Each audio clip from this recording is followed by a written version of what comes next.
So the next thing I want to do is I want to get my files from GitHub.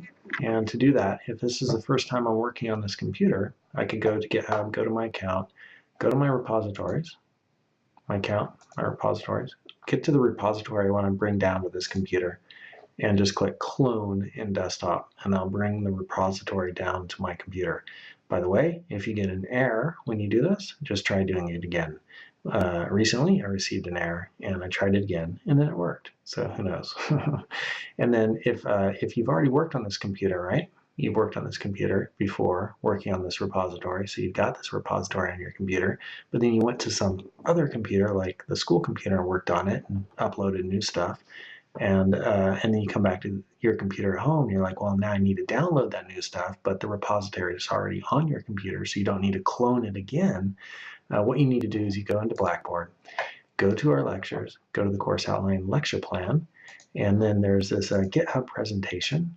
Click that link, it'll open up this presentation. Go through this presentation, just kind of familiarize yourself with it, just look at it, And I'll explain it at some point in class. Ask me, Todd, will you explain that presentation? And we'll take a half hour and go through this. But basically, the situation is, here's what your repository might look like on the remote server on GitHub, right?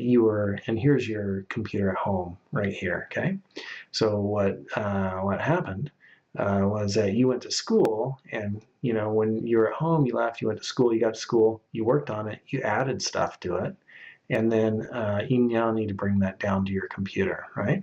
So to bring that down to your computer, you do git fetch, and then that brings it down to this thing called origin master, and it's the master that's on your origin computer. And then you do git merge origin master, and that's how you bring it down to your local computer. And those would be the command line tools. All right, so I hope that makes sense. If it doesn't, ask me in class. I can help you out. And we can also go through this training and learn Git more thoroughly, but we're just learning the basics, and that's just 2 more commands: git fetch, git merge origin master.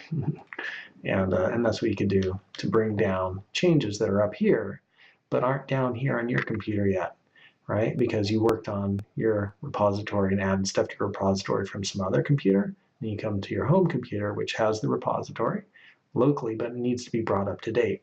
So to do that, git fetch, git merge origin master.